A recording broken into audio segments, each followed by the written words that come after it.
Hello, this is Monday, June 9th, 2025. This is a sideshow. I'm Theodore Parker, coming to you from Lexington, Kentucky. Today, the weather in this area, showers and thunderstorms, potential for severe thunderstorms, and some storms today may be severe, 1/3 possible. Thunderstorms possible after 12 p.m., possibility of less than a 1/4 inch of rain. Expect tomorrow to be the next dry day. Ragweed pollen decreasing tomorrow. Temperatures a little lower than yesterday, down by 5 degrees. Wind, hail, tornado threat through Monday. Currently the temperature is 66, feels like 66. And the high today will be 75. Sunrise today in this area was at 6:14 a.m. Sunset, drum roll, 9 p.m. The UV is currently low, and the AQI is moderate at 62. Winds 7 miles per hour, blowing south to north. And pollen is high. In weather-related news, something of interest for you stargazers. Here's why the strawberry moon is rare this year. It is a video. So, today in the news, Monday, June 9th, 2025, starting out with this one. Ex-sheriff accused of shooting judge in Chambers says state skirted laws should toss murder case report. This was emotionally shaking, to say the least. The sheriff shot the judge. There was some talk back and forth about the judge having communications with the sheriff's 17-year-old daughter. And I guess once the case gets to court, then all those details will be brought forward.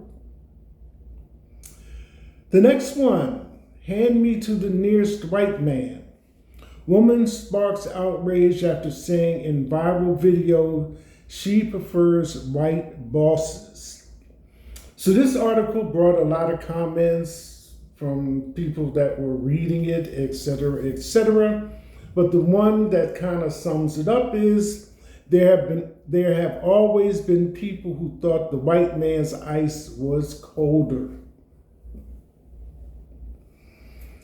Next one in the news. Man allegedly beat man to death at gas station after believing beer bottle that fell off his car was thrown at him.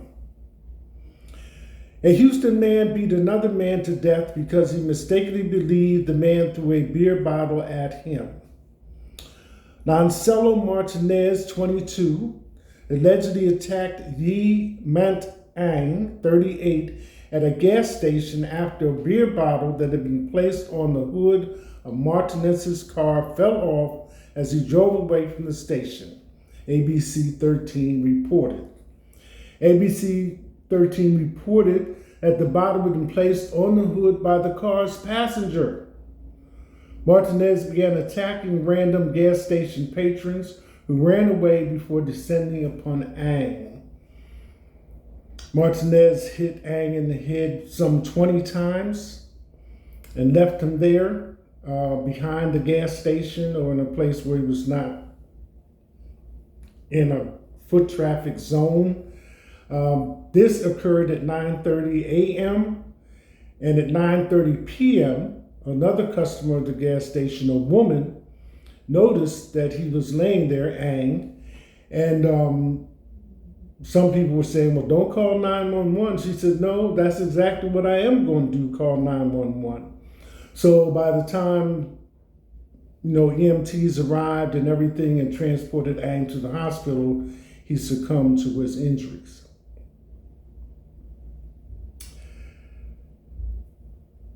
Next one, she smoked, drank wine, and ate chocolate for 122 years because she understood what medical science is catching up on.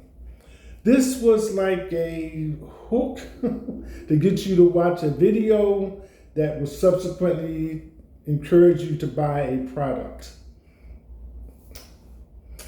5. Fans react to resurfaced creepy clip of Jay-Z's interaction with Rihanna as she accepted her first Grammy Award on stage.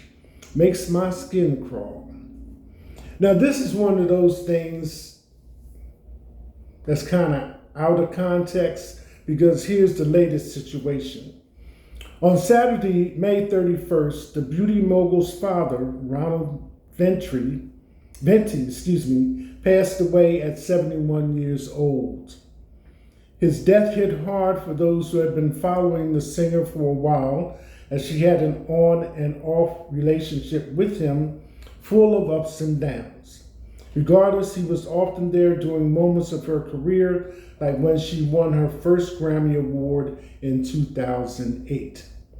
So this headline is referencing the 2008 Grammy that she received on a collaboration with Jay-Z. So they're both on the stage, but he interrupts her when she says something after. She mentions, while she is at the microphone, that she promised her father that if she won the Grammy, she would give it to him. Jay-Z made a comment. Then she said, but we might have to fight over this one. Jay-Z made another comment. Then when she got ready to speak again, he was about to, so she put her hand out, and that meant don't say anything else. So that's how the two things are connected. So our sympathy and condolences, my sympathies and condolences go out to Rihanna on the loss of her father.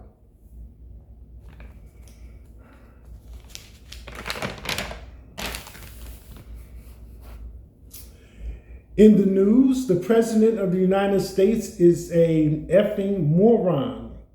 People are slamming Trump for making a joke about the anniversary of D-Day in front of the German Chancellor.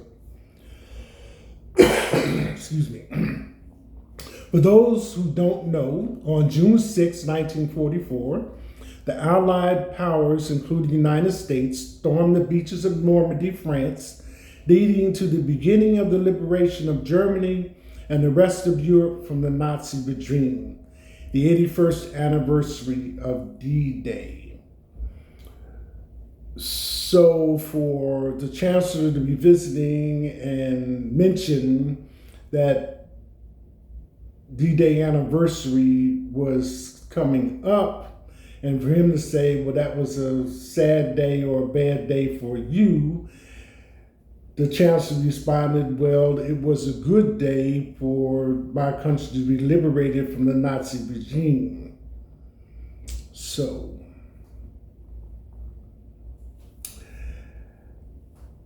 seven, after Denzel Washington said he would be in Black Panthers 3, Ryan Coogler explained why he's fine with that information being revealed so early. At the end of the day, Ryan Coogler says that there's so much information about the film industry that isn't true that he can't be too upset at Denzel talking about Black Panther 3, because at least in this case, it's all true.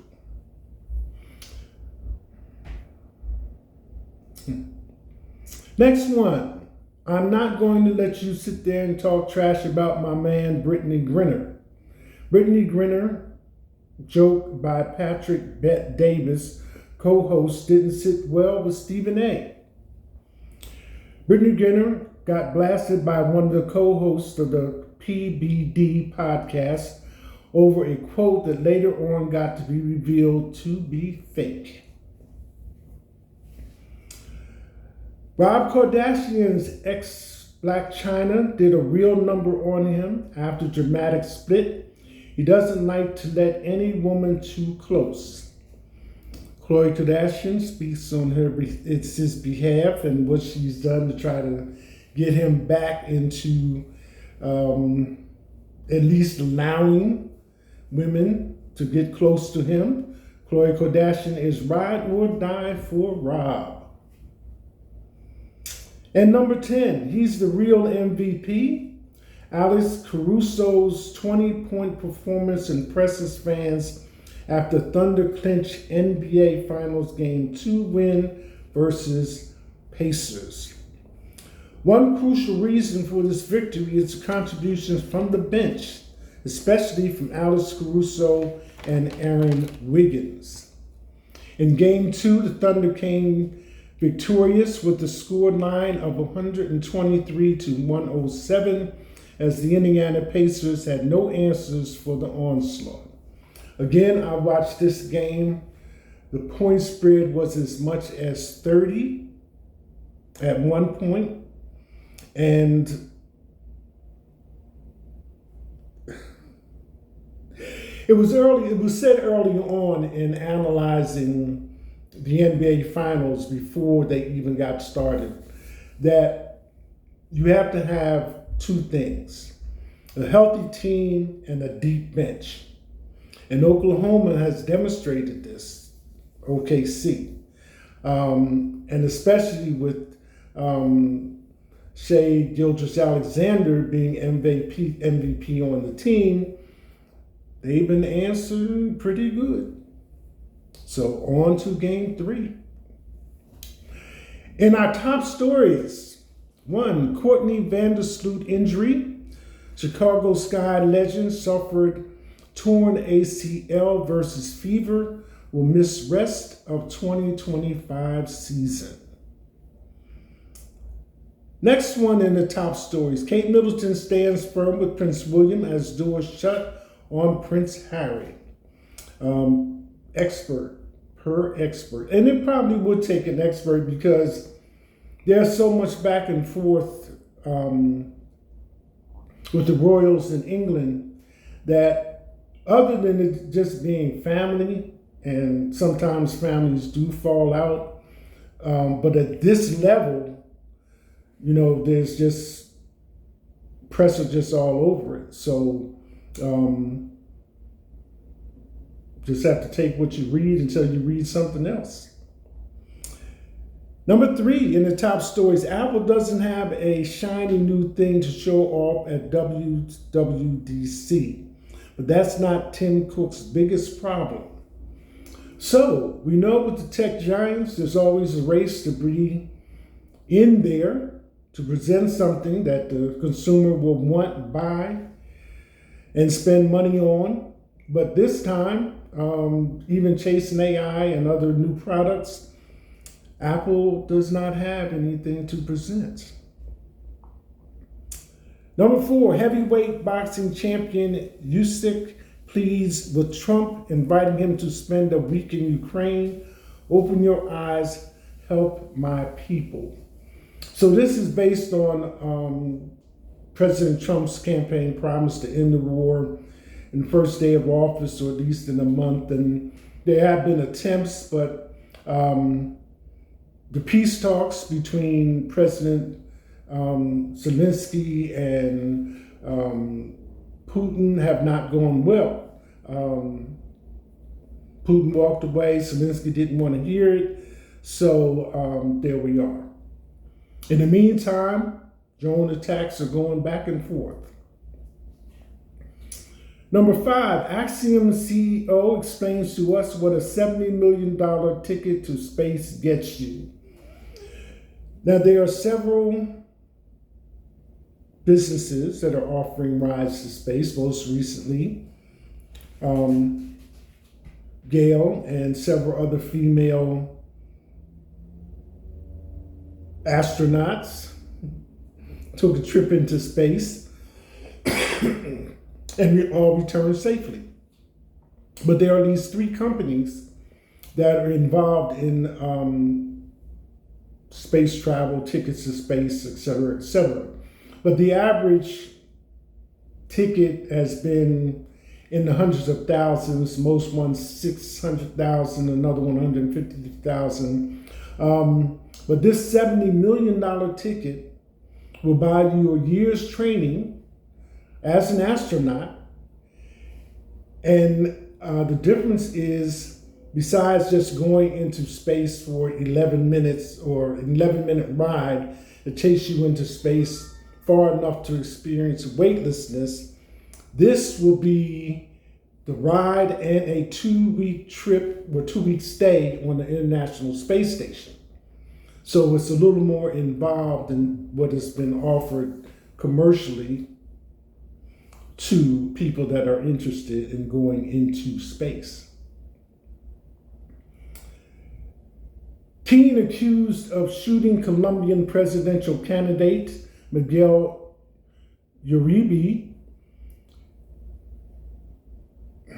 has been detained, and no other information is available because of his age, 15 years old. So we'll just have to wait and see on this one. ABC's Terry Moran suspended after journalist slams Trump top advisor in since deleted post. Terry Moran interviewed Donald Trump shortly after he completed his 100 days in office. One of Trump's comments during the interview was, yes, Terry, I picked you, but you're not being very nice. You're coming with all these fake questions, so you're not being very nice right now, Terry. So this is another example of how interviews go when the person who is doing the interview asks a question that the person being interviewed does not want to answer or declines to answer, then a few sentences later goes on full mode about the subject that the question that they refuse to answer is on. So President Trump did that, Elon Musk did that. So now Terry Moran is suspended, but in all fairness to him, they agreed to come in, and those are the questions that reporters ask. Next one, powerful 6.3 magnitude earthquake shakes central Colombia. A powerful 6.3 magnitude earthquake struck central Colombia early Sunday, sending residents scurrying, the U.S. Geological Survey said. No casualties were immediately reported. Number 9 in the top stories. Trump admin sets the record straight on reports of Musk body checking Treasury Secretary at the White House. So anyway, this particular meeting was about, choosing someone for a position, and the Treasury Secretary and Musk both offered suggestions. President Trump chose the person that Treasury Secretary suggested. So on leaving the meeting, both of them, Elon Musk and the Treasury Secretary, are going toward the door, and they're exchanging. And when they get to the door, what has been reported is that Musk hit him with his shoulder in the side, and the Treasury Secretary pushed him back. So the response from the White House is, yes, there was a heated discussion. I wasn't there. The person rendering the report, I wasn't there, so I didn't see it. But we're moving on with the business at hand, and we'll continue to do so. Number 10 in the top stories, Israel intercepts Gaza-bound aid ship, detaining Greta Thunberg and other prominent activists. So apparently this ship was bringing aid, food, and other supplies to the Gaza Strip when it was intercepted by Israeli boats. And there we have it. Monday, June 9th, 2025. Again, I'm Theodore Parker. This is a sideshow. That's it. #.